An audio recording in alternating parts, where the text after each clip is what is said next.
Hello everyone, English teacher here. Welcome back to our channel. I hope everyone is doing well. ఈ రోజు కూడా మీ అందరికీ ఉపయోగపడే మంచి వీడియో స్టార్ట్ చేయబోయే ముందు ఈ వీడియో డిస్క్రిప్షన్లో మీ అందరికీ ఉపయోగపడే మంచి ప్రొడక్ట్స్ని ట్యాగ్ చేశాను. అవి మీకు నచ్చితేనే ప్రొడక్ట్ లింక్ క్లిక్ చేసి పర్చేస్ చేయండి. ఇప్పుడు ఈ వీడియోలో తొందర లేదా హడావిడి ఇలాంటి పదాలకి సంబంధించిన సెంటెన్సెస్ని క్లియర్గా ఇంగ్లీష్లో ఏ విధంగా చెప్పాలో ఎగ్జాంపుల్స్తో చూసేద్దాం. సో మీకైతే ఈ వీడియో అలాగే ఈ వీడియోలో ఉన్న సెంటెన్సెస్ నచ్చినట్లయితే ఒక్క లైక్ చేయండి చాలు. ఇప్పుడైతే ప్రీవియస్ వీడియోలో నేను మిమ్మల్ని 2 క్వశ్చన్స్ అడిగాను కదా, వాటి యొక్క ఆన్సర్స్ని చూసేద్దాం. ఫస్ట్ వన్ ఈజ్ అటుకులు. అటుకులని మనం ఇంగ్లీష్లో ఫ్లాట్ అండ్ రైస్ అని చెప్తాం.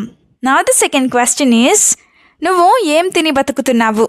ఈ సెంటెన్స్ని ఇంగ్లీష్లో what do you eat and live on ఈ విధంగా అడుగుతాం.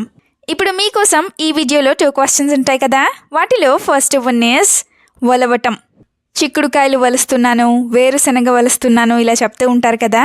అయితే వలవటాన్ని ఇంగ్లీష్లో ఏ విధంగా చెప్తాం? What do we call this in English? Let me know in the comments. ఇప్పుడు మీకోసం సెకండ్ క్వశ్చన్, అదేంటంటే డబ్బులు అనవసరంగా ఖర్చు చేయకు. ఈ సెంటెన్స్ని మీరు ఇంగ్లీష్లో ఎలా చెప్తారో మర్చిపోకుండా కామెంట్ సెక్షన్లో కామెంట్ చేసి చెప్పేయండి. ఇప్పుడైతే లేట్ చేయకుండా మన వీడియోని మొదలు పెట్టేద్దాం. Let's get started. First sentence of this video is నేను వచ్చే వరకు ఆగలేవా లేదా నేను వచ్చేదాకా ఆగలేవా ఇలా అంటూ ఉంటారు కదా. సో దీన్ని ఇంగ్లీష్లో can't you wait until I come or can't you wait till I come ఈ విధంగా అడుగుతాం. కాంట్ యూ వెయిట్ అంటే నువ్వు వెయిట్ చేయలేవా లేదా ఆగలేవా అని. Now the first example is Why did you go without waiting until I came? Why did you go without waiting until I came? అంటే నేను వచ్చే వరకు ఆగకుండా లేదా వెయిట్ చేయకుండా నువ్వు ఎందుకు వెళ్ళిపోయావు అని.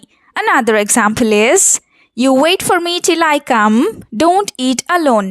Or you don't eat alone and you wait for me till I come. అంటే నువ్వు ఒక్కడివే లేదా ఒక్కదానివే తినొద్దు, నేను వచ్చే వరకు నా కోసం వెయిట్ చెయ్యి లేదా నా కోసం ఆగు అని.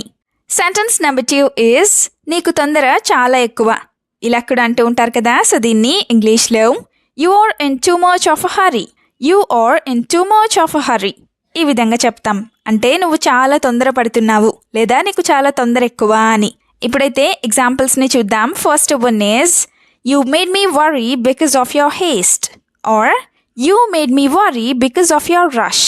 అంటే నీ తొందరపాటు వల్ల లేదా నీ తొందర వల్ల నువ్వు నన్ను కంగారు పెట్టేశావు లేదా వర్రీ చేశావు అని. Another example is if you rush everything nothing will get done or if you rush everything nothing will get done on time. అంటే నువ్వు ప్రతిదానికి తొందరపడినట్లయితే ఏది కూడా జరగదు లేదా ఏది కూడా టైంకి జరగదు అని.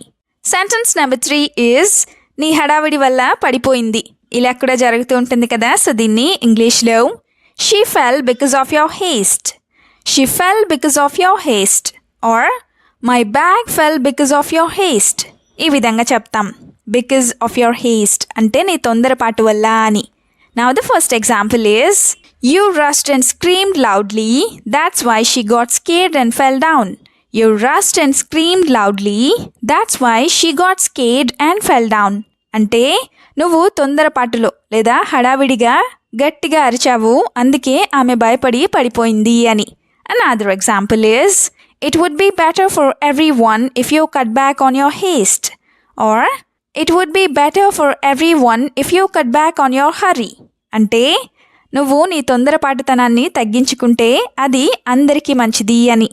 సెంటెన్స్ నెంబర్ 4 ఈజ్ నా కోసం ఆగకుండా వెళ్ళిపోయావు ఇలా కూడా అంటూ ఉంటారు కదా. సో దీన్ని ఇంగ్లీష్లో you left without stopping for me or you left without waiting for me ఈ విధంగా చెప్తాం. ఇప్పుడైతే దీనికి సంబంధించిన 2 ఎగ్జాంపుల్స్ని కూడా చూద్దాం. First one is I waited a long time for you to come but you already gone or I waited a long time for you to come but you are already gone. అంటే నేను నువ్వు వస్తావని నీకోసం చాలాసేపు wait చేశాను కానీ నువ్వు ముందుగానే వెళ్ళిపోయావు అని. Another example is why did you go without stopping for me? Why did you go without stopping for me? అంటే నువ్వు నా కోసం ఆగకుండా ఎందుకు వెళ్ళిపోయావు అని. అదే how can you go without stopping for me? అంటే నా గురించి ఆగకుండా నువ్వు ఎలా వెళ్ళిపోగలవు అని. సెంటెన్స్ నెంబర్ 5 ఈజ్ హడావిడిలో పర్స్ మర్చిపోయాను.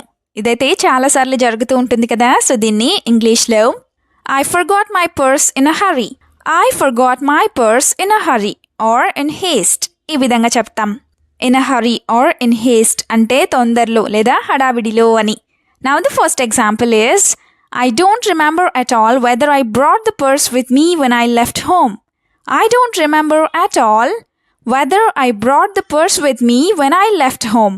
అంటే నేను ఇంటి నుండి బయలుదేరేటప్పుడు నా పర్స్ తీసుకున్నానో లేదో లేదా నా పర్స్ తీసుకువచ్చానో లేదో నాకు అస్సలు గుర్తు రావడం లేదు అని. Another example is there are so many things that belong to me that I don't know what to do. Or there are so many things that belong to me in that purse, so now I don't know what to do. అంటే నాకు సంబంధించిన విషయాలు ఆ బ్యాగ్లో చాలా ఉన్నాయి, ఇప్పుడు ఏం చేయాలో నాకు అర్థం కావడం లేదు లేదా నాకు తెలియడం లేదు అని. సెంటెన్స్ నెంబర్ 6 ఈజ్ ఇంకా గంట టైం ఉంది, తొందర పెట్టకు. ఇలా కూడా చాలాసార్లు అంటూ ఉంటారు కదా. సో దీన్ని ఇంగ్లీష్లో there is still an hour left, so don't rush. Or there is still an hour left, so don't make me rush. ఈ విధంగా చెప్తాం. డోంట్ మేక్ మీ రష్ అంటే నన్ను కంగారు పెట్టకు లేదా తొందర పెట్టకు అని. Now the first example is I don't want to go and sit there before an hour, so you sit a bit silently. I don't want to go and sit there before an hour, so you sit a bit silently. అంటే నాకు గంట ముందు వెళ్ళి అక్కడ కూర్చోవాలని లేదు, కాబట్టి నువ్వు కాస్త సైలెంట్గా కూర్చో అని. Another example is if we leave 15 minutes early, that's enough, so don't rush everything. Or if we leave 15 minutes early, that's enough, so don't make me rush. అంటే మనం పావుగంట లేదా 15 నిమిషాల ముందు బయలుదేరితే చాలు, కాబట్టి నువ్వు నన్ను తొందర పెట్టకు అని. నెక్స్ట్ సెంటెన్స్ ఈజ్ తొందర పడుతున్నావు అనిపిస్తుంది. ఇలా కూడా అంటూ ఉంటారు కదా. సో దీన్ని ఇంగ్లీష్లో I think you are in a hurry. I think you are in a hurry or I think you are in haste. ఈ విధంగా చెప్తాం. అంటే నువ్వు తొందరలో ఉన్నావనిపిస్తోంది లేదా తొందర పడుతున్నావనిపిస్తోంది అని.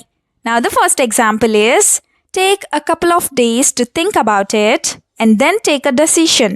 Take a couple of days to think about it and then take a decision. అంటే నువ్వు దాని గురించి ఆలోచించడానికి 2 రోజులు తీసుకున్న తర్వాత నిర్ణయం తీసుకో అని. Another example is taking time and making a decision will do you good. Taking time and making a decision will do you good. అంటే టైం తీసుకొని నిర్ణయం తీసుకున్నట్లయితే అది నీకు మంచి చేస్తుంది లేదా అది నీకు మంచి జరుగుతుంది అని. Now the last sentence is అన్నిటికీ నీ హడావిడే కారణం లేదా నీ తొందరపాటే కారణం. ఇలా కూడా అంటూ ఉంటారు కదా. సో దీన్ని ఇంగ్లీష్లో everything is because of your haste. Everything is because of your haste. ఈ విధంగా చెప్తాం. బికాస్ ఆఫ్ యువర్ హేస్ట్ అంటే నీ తొందరపాటు వల్ల అని. Now the first example is a big accident would have happen now because of your haste. A big accident would have happen now because of your haste. అంటే నీ తొందరపాటు వల్ల ఇప్పుడు ఒక పెద్ద యాక్సిడెంట్ జరిగుండేది అని. Another example is such haste in everything is not good for anyone. Such haste in everything is not good for anyone. అంటే అంత తొందరపాటు లేదా అన్ని విషయాల్లో అంత తొందరపాటు ఎవరికి మంచిది కాదు అని. వీడియోని ఎండ్ వరకు చూసినందుకు థ్యాంక్ యూ సో మచ్. వీడియోలో ఉన్న సెంటెన్సెస్ అన్నీ తరచూ ప్రాక్టీస్ చేస్తూ ఉన్నట్లయితే you will become a better and fluent English speaker. ఈ వీడియో మీకు ఏ విధంగా అనిపించిందో మీ ఫీడ్బ్యాక్ని మాత్రం తప్పనిసరిగా కామెంట్ సెక్షన్లో కామెంట్ చేసి చెప్పండి. We'll meet you again with a useful and interesting video. Until then, keep learning, keep practicing and keep supporting Tinglish Teacher. Have a good day. Bye-bye.